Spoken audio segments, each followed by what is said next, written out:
राधे राधे दोस्तों, सृष्टि आस्था चैनल पर आप सभी का स्वागत है। अघन मास बृहस्पतिवार श्री महालक्ष्मी जी की व्रत कथा इस प्रकार है। यह कहानी भारतवर्ष द्वापर युग की है, जब भगवान श्री कृष्ण जी का एक छत्र राज हुआ करता था। सौराष्ट्र देश में भद्रश्रवा नाम का एक राजा राज्य करता था। वह काफ़ी पराक्रमी, वीर, 4 वेद, 6 शास्त्रों के ज्ञाता और 18 पुराणों का ज्ञान उसे प्राप्त था। उनकी एक अति सुंदर रानी सूरत चंद्रिका थी। वह सुंदर, लावण्यमयी, सुलक्षणी और पतिव्रता रानी थी। राजा के 8 संतानें थीं, जिनमें से 7 पुत्र और 1 कन्या थी। कन्या अति सुंदर और गुणवान थी। उसका नाम श्यामवाला था। एक दिन महालक्ष्मी जी के मन में ख्याल आया कि राजा के महल में जाकर निवास करें। फलस्वरूप लक्ष्मी जी ने वेश बदलकर, वह एक बूढ़ी स्त्री के रूप में थी, हाथ में एक लाठी थी, ऐसा वेश बनाकर वह महल की तरफ चल पड़ी। फिर रानी सूरत चंद्रिका के महल के गेट के पास जाकर रुक गई। द्वार पर खड़ी रानी की एक सेविका ने पूछा, माता आप कौन हैं और किस प्रयोजन से यहाँ पधारे हैं?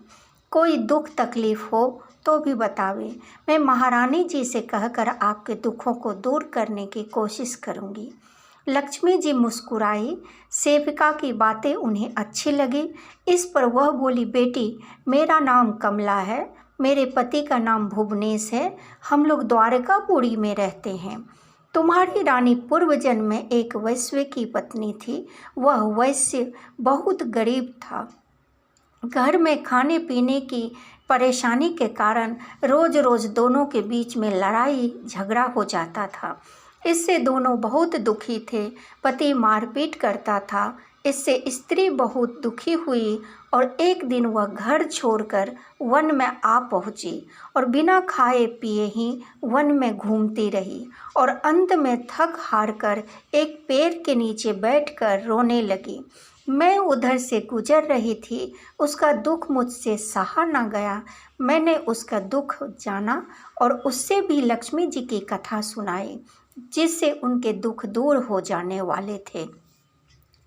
जिस प्रकार से मैंने कथा सुनाई थी और व्रत बताया था, उसी प्रकार से तुम्हारी महारानी ने व्रत किया और पूजा अर्चना की।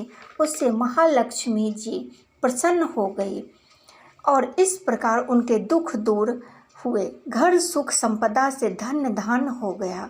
बहुत समय तक सुख भोगने के उपरांत अंत में निधन हुआ। महालक्ष्मी व्रत करने के कारण दोनों को लक्ष्मी लोक में निवास मिला और उनके द्वारा की गई महालक्ष्मी पूजा के प्रताप से ही उन दोनों का राजघराने में जन्म हुआ है। लेकिन इस समय रानी महालक्ष्मी व्रत और पूजा अर्चना भूल गई है। वही याद दिलाने आई हूँ। यह तो बहुत अच्छी बात है माता जो आप यहाँ आई। मैं महारानी जी को याद दिलाऊंगी। कृपा कर आप मुझे व्रत की जानकारी दे कि यह व्रत कैसे करना है। सेविका की बातें सुनकर महालक्ष्मी जी ने उसे व्रत करने के विषय में बताया। सेविका ने सारी बातें जाकर रानी को कह सुनाई। रानी ने जब जाना कि एक बूढ़ी स्त्री जिसके जिस्म पर दरिद्रों जैसे कपड़े हैं, उसके विषय में ऐसा कुछ कहा है, तो रानी बहुत क्रोधित हुई। उसमें छाए अहंकार ने उसे अत्यधिक क्रोधित कर दिया। उसने तुरंत जाकर बूढ़ी स्त्री का घोर अपमान किया और तुरंत वहाँ से चले जाने को कहा। बूढ़ी स्त्री मन ही मन मुस्कुराती हुई वहाँ से चल दी। रानी यह नहीं जानती थी कि बूढ़ी स्त्री कोई और नहीं, महालक्ष्मी जी हैं। जानती होती तो ऐसा व्यवहार कदापि नहीं करती। महालक्ष्मी जी वापस अपने निवास के लिए लौटने लगी। रानी के यहाँ ऐसी स्थिति में वह रह ही नहीं सकती थी। रास्ते में लक्ष्मी जी को श्यामवाला मिली। लक्ष्मी जी को वापस जाता देख उसने कारण पूछा तो बूढ़ी स्त्री के वेश में लक्ष्मी जी ने उसे सब बताया। श्यामबाला को बहुत बुरा लगा। उसने बूढ़ी स्त्री से क्षमा मांगते हुए कहा, माता, रानी अज्ञानी है, जो उन्होंने आपकी महत्वपूर्ण बातों में छुपे गूढ़ अर्थों को नहीं समझा। कृपा कर महालक्ष्मी जी के व्रत का विधि विधान और पूजा पाठ मुझे बताइए, मैं इसे पूरा अवश्य करूंगी। लक्ष्मी जी श्यामबाला से बहुत प्रसन्न हुई। उन्होंने श्यामबाला को महालक्ष्मी व्रत कथा की जानकारी दी। श्यामबाला ने नियम एवं भक्ति पूर्वक व्रत किया तो लक्ष्मी जी उस पर प्रसन्न हो गई। फलस्वरूप सिद्धेश्वर नामक राजा के पुत्र के साथ श्यामबाला का विवाह संपन्न हुआ। उसे धन धान्य और वैभव की प्राप्ति हुई। वह सुखी जीवन व्यतीत करने लगी। इधर राजा भद्रश्रवा और रानी सूरत चंद्रिका से लक्ष्मी जी नाराज हो गई, जिससे उनके राज्य की सूरज अस्त हो गया। राजपाट सब छीन गया। दरिद्र होकर वह इधर उधर मारे मारे फिरने लगे। जब दशा और खराब होने लगी तो एक दिन रानी चंद्रिका सूरज चंद्रिका से बोली, स्वामी, अपनी बेटी का पति भी तो राजा है, उनसे अपनी हालत के बारे में बताओ। जरूर उन्हें हम पर दया आएगी और वह हमारी मदद करेगी। रानी की बात मानकर भद्रश्रवा अपनी बेटी श्यामबाला के राज्य में आ गया और तालाब के किनारे बैठकर विश्राम करने लगा। थोड़ी देर पश्चात श्यामबाला की दासियां वहां जल भरने आई। भद्रश्रवा को देखकर उन्होंने उसके विषय में जाना, पूछा और जब दासियां को यह पता चला कि भद्रश्रवा श्यामबाला के पिता हैं तो उन्होंने तुरंत यह समाचार रानी श्यामबाला को जाकर कह सुनाया कि दीनहीन अवस्था में महारानी जी के पिताजी तालाब किनारे बैठे हैं।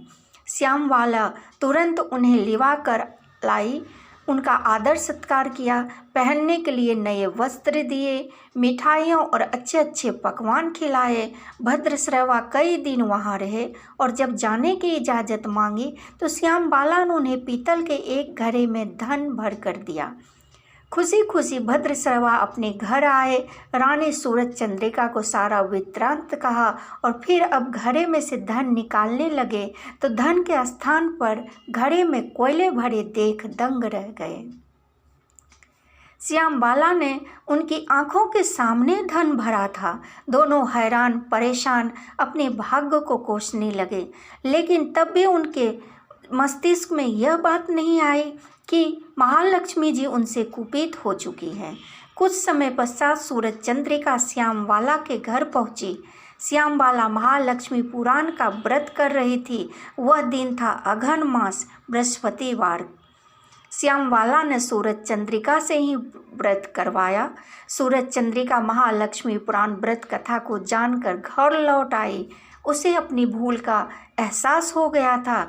घर आकर उसने राजा भद्रश्रवा से सब कुछ कहा और फिर दोनों मिलकर पूरी श्रद्धा भक्ति भाव से महालक्ष्मी जी का व्रत किया, पूजा पाठ अर्चना की और उन्हें लक्ष्मी जी की कृपा से सब कुछ पुनः प्राप्त हो गई।